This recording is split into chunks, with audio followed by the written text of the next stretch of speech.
sebagai ungkapan rasa terima kasih kita kepada Tuhan itu sudah selayaknya kita menghadap.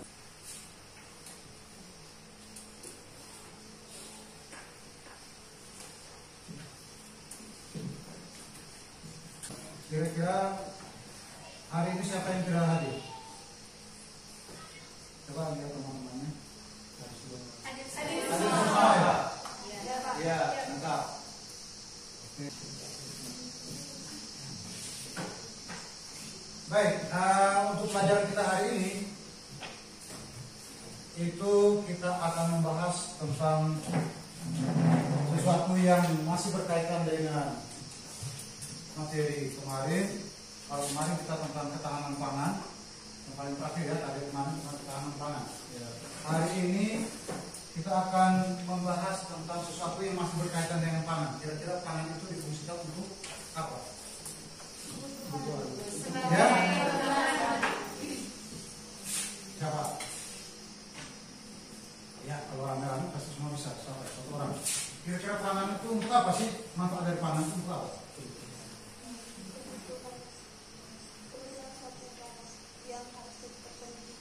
Ewin, bagaimana?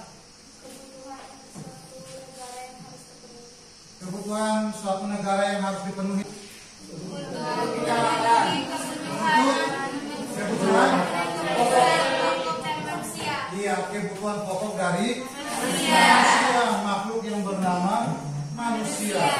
Saya rasa tidak hanya manusia ya.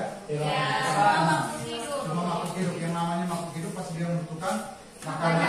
Nah, tetapi ketika berbicara tentang pangan, pasti itu berkaitan dengan makhluk yang namanya manusia. Itu kemarin. Nah, hari ini kita akan membahas tentang makhluk yang bernama manusia itu yang membutuhkan pangan. Untuk apa dia membutuhkan pangan? Untuk makan. Nah, makan itu untuk apa? Untuk melanjutkan hidup. Kira-kira siapa yang dalam satu harinya tidak membutuhkan makanan? Ya? Ferry tidak membutuhkan makanan. Kalau dalam satu hari misalnya yang muslim itu berpuasa dalam kurun makan apa ya? Makan nasi. Ya, makan nasi. Ya. Kalau kita bisa bertahan dari ya, nah itu sudah pasti lumrah sebagai manusia. Nah, apa yang akan kita bahas hari ini? Yang kita bahas hari ini itu terkait dengan manusia. Lapisan manusia. Yang dalam istilah geografinya itu disebut dengan lapisan penduduk. Troposfer. Ya. Ini antroposfer itu lapisan manusia. Antroposfer itu adalah lapisan manusia dari kata antropos yang berarti manusia dan sfera yang berarti lapisan. Nah, kira-kira di manusia ini apa yang akan kita bahas dari manusia? Apanya dari manusia? Ya. Ya, baik, kita berikan aplaus dulu. Berbicara tentang manusia itu terkait dengan dinamika. Tahu dinamika? Tahu. Dinamika itu apa? Perubahan. Manusia berubah ya? Iya. Jumlahnya. Umurnya, ya benar. Jumlahnya, jenis kelaminnya juga. Ya. Ya.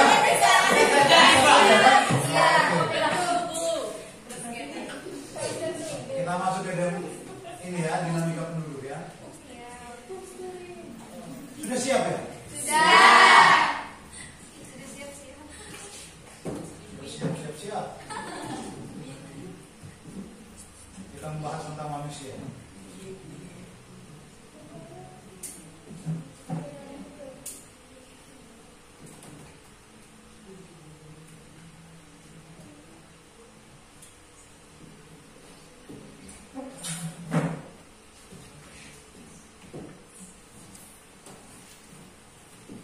Ya, tadi yang kita berbicara tentang manusia itu di sini bisa lihat di depan itu ada kompetensi dasar. Itu ada pasangan KD antara KD pengetahuan dan KD keterampilan. Ya, 3. KD3 dan KD4. Nah, di sini di KD3 yang diminta adalah menganalisis dinamika kependudukan di Indonesia untuk perencanaan pembangunan.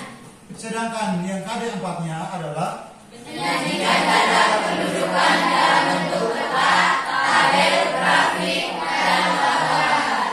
Ya, yang paling cenderung untuk KD ini yaitu menyajikan data kependudukan dalam bentuk tabel dan grafik. Karena yang diminta nanti adalah membuat piramida penduduk yang dibuat. Penduduk desa kamu masing-masing. Ya, indikatornya yaitu yang pertama menjelaskan dinamika penduduk, menjelaskan faktor-faktor yang mempengaruhi dinamika penduduk, menjelaskan proyeksi kependudukan, mengolah data dan informasi tentang dinamika penduduk dan faktor penyebabnya, menyajikan data dan informasi tentang dinamika penduduk dan faktor-faktor yang mempengaruhinya. Ini indikatornya. Ada 3 indikator pengetahuan dan 2 indikator keterampilan.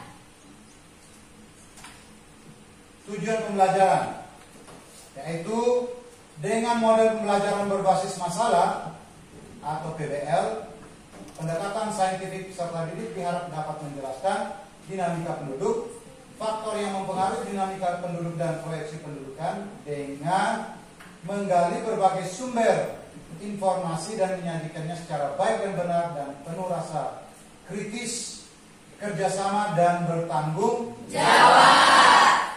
Untuk kriteria ketuntasan minimal di KD ini adalah masih sama seperti KD yang kemarin, yaitu 70. Sudah paham? Sudah. Jika ada yang belum mencapai 70, bagaimana? Harus kita lanjut ya? Ya. Baik, silakan perhatikan ke depan.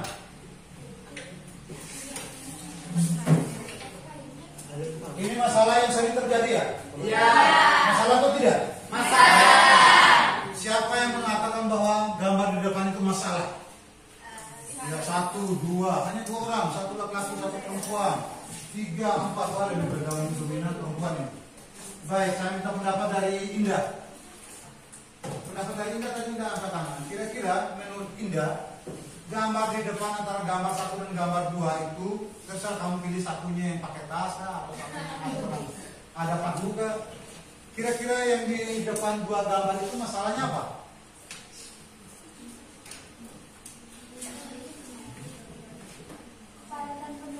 Kepadatan penduduk yang mana ini? Yang gambar 1. Gambar 1 yang ada ini kapalnya. Oh, air mancur, ya, air mancur. Menurut Indah bahwa yang gambar 1 itu adalah kepadatan penduduk. Semua sepakat? Sepakat. Iya. Iya. Oh, berarti itu gambar kepadatan penduduk. Terus yang gambar 2 sama. Kalau yang kedua itu juga sama, tapi itu tentang masalah. Kayaknya situasi itu di sebuah pelabuhan yang menyebabkan masyarakat berkumpul untuk berbondong-bondong untuk bisa masuk dalam kapal tersebut. Betul. Jadi menyebabkan kerumunan orang yang begitu banyak di sekitar kapal atau pelabuhan tersebut. Ya, baik. Terima kasih, kita berikan aplaus. Bahwa kedua gambar yang ditampilkan di depan itu sudah ada yang memberikan gambaran bahwa dari hasil pengamatan dia, yang pertama yang dipatung menyatakan bahwa itu kepadatan penduduk, terlihat dari begitu banyaknya manusia. Ya. Terus yang kedua, orang berkerumun di sekitar kapal. Itu pastinya kamu sudah bisa punya bayangan. Bagi orang yang pernah naik kapal, pasti dia sudah tahu. Ya. Suka dukanya ketika naik kapal itu bagaimana? Memperebutkan tempat dan kedudukan dalam kapal, toh? Semua pernah naik kapal? Belum? Nah, tapi kalau bagi yang belum, nanti buat saja sampan kecil itu coba Pakai teman rame-rame naik seperti di lapangan Bandung mungkin kita naik ya. Berebut kan? Berebut. Saya pernah mengalaminya bahwa untuk mendapatkan tempat tidur, tempat duduk dalam kapal itu harus saling berebut. Sudah format dulu itu. Ini yang tinggal komputer.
3 kurang dari setengah dibulatkan ke sebelumnya ke bawah kan? Ya. Lebih dari setengah dibulatkan ke Atas berikutnya. berarti contohnya tadi 12, berapa tadi? 0,7 itu 2. Iya, berarti dia sama dengan 13 karena 72 ini sudah lebih. Berarti ada 13 jiwa yang ada di situ.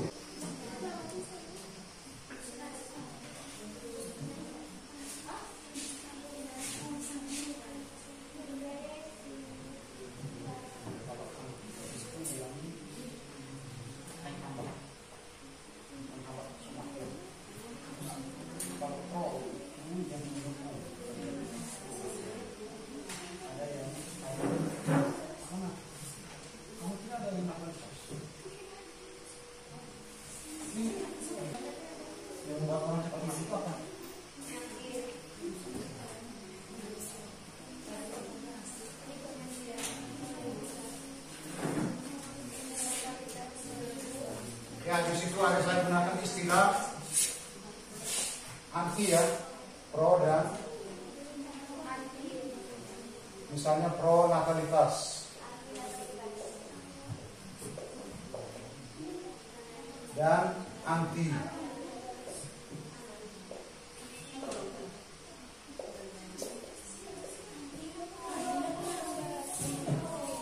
Kalau pro itu artinya dia pendukung. Ya.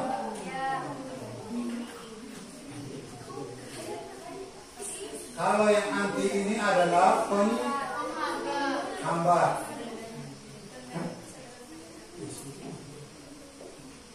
Tinggal kamu cari natalitas itu apa?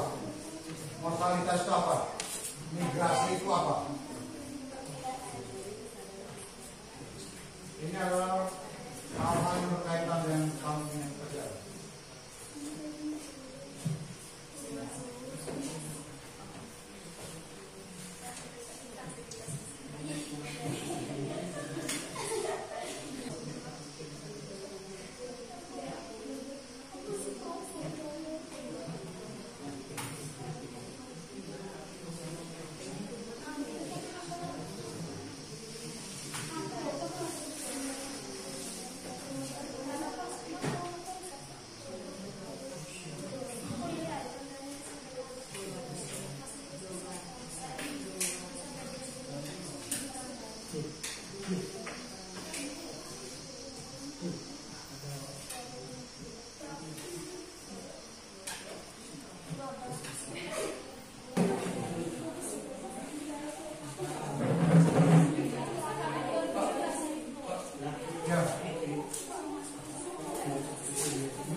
Sofian bagaimana?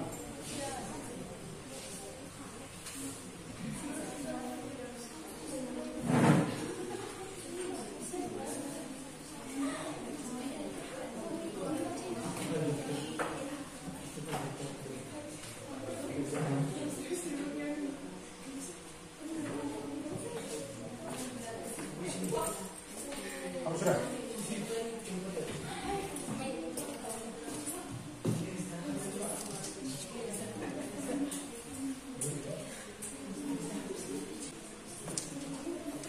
Ayo, terusan 5 menit. Nah, begini. Migrasi masuk ke proses. Ini toh. Ini ya. Ini prosesnya. Ini kan dia masuk ke proses.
Ya, sudah selesai diskusi? Ya. Baik, kita lanjut ya. Sesi presentasi. Disilakan untuk kelompok yang mewakili LKPD nomor 1.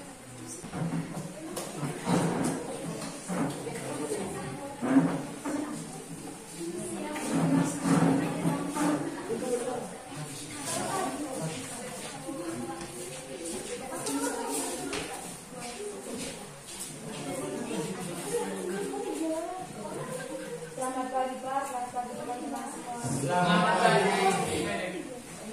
Terima kasih atas kesempatan yang diberikan kepada kami.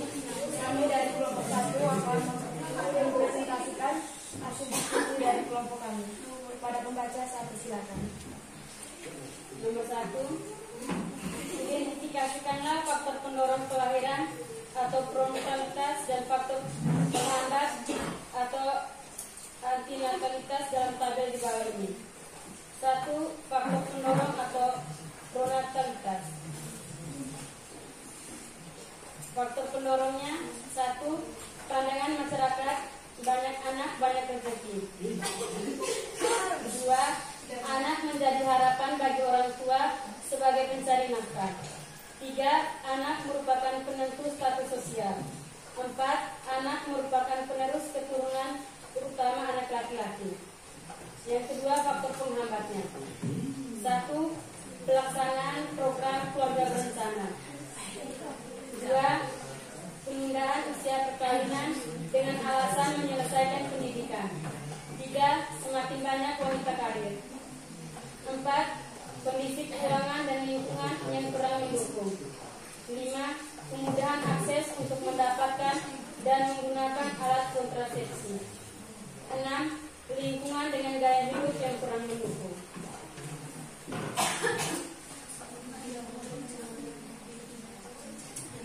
Nomor 2, perhatikan tabel berikut ini. Dalam tabel disajikan ada nama kota di daerah Flores. Yang pertama Flores Timur, Sika, Ende, Nalakeo, Ngada, Manggarai Timur. Dalam tabel tersebut dituliskan jumlah lahir hidup dalam kota Flores Timur, yaitu berjumlah 15.800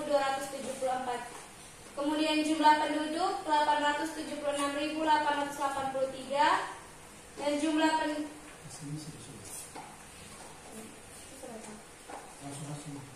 berdasarkan tabel tersebut, hitunglah A. Grade rate atau CBR di masing-masing kota Flores. Jawaban, untuk menghitung CBR, rumus yang digunakan adalah B per P dikali K, di mana B sendiri merupakan jumlah kelahiran pada suatu tahun tertentu, kemudian P merupakan jumlah penduduk pada pertengahan tahun, dan K merupakan konstan, di mana konstan tersebut menggunakan angka 1000.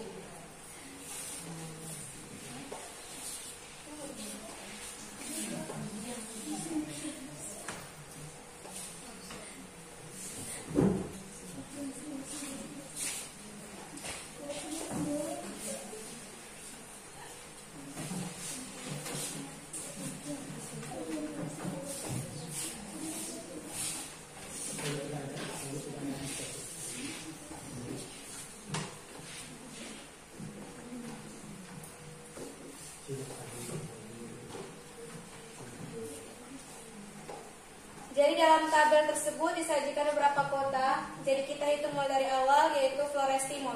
Menggunakan rumus P per B per P dikali dengan konstannya. Untuk masing-masing kota selanjutnya pun dihitungnya sama dengan menggunakan rumus yang di atas dan memiliki hasil. Kalau untuk kota Sika mendapatkan presentasi yaitu 19 jiwa dengan jumlah lahir hidup 1198, jumlah penduduk 62.483, kemudian dikali 1000 hasilnya adalah 9. Selanjutnya ND, lahir hidup 1624, jumlah penduduk 83.151, dikali dengan 1000 hasilnya 20 jiwa. Dan DE, Nagakeo 941 dibagi 49.451 dikali dengan 1000 hasilnya 19. Begitu juga selanjutnya akan kami tuliskan pada papan. Kemudian bagian B, menghitung General Fertility Rate atau GPR di masing-masing kota di Flores. Untuk menghitung GPR-nya menggunakan rumus B per P 15 sampai 44 atau 15 sampai 49 dikali K. Penduduk wanita dengan usia 15 sampai 49. Untuk yang pertama Flores Timur, Sika, Ende, Nagakeo, Ngada, dan Manggarai Timur. Selanjutnya, lengkapilah bagian di bawah ini. Mortalitas, anti-mortalitas atau faktor penghambat. Faktor penghambat kematian. 1. Meningkatkan kesadaran penduduk akan pentingnya kesehatan. 2. Perbanyak tenaga medis seperti dokter dan bidan. 5. Negara dalam keadaan aman dan tidak terjadi peperangan. Belum memadai. 3. Keadaan gizi penduduk yang rendah. 4. Terjadinya bencana alam seperti gunung meletus, gempa bumi, banjir. 5. Peperangan. 6. Wabah penyakit. 7. Kecelakaan lalu lintas. Sekian hasil diskusi dari kelompok kami. Sekarang kami akan membuka sesi tanya jawab. Bagi kelompok yang ingin bertanya, silakan bertanya. Minimal 1 pertanyaan, maksimal 1 pertanyaan. Kami akan menutup sesi tanya jawab. Atas perhatiannya kami ucapkan terima kasih.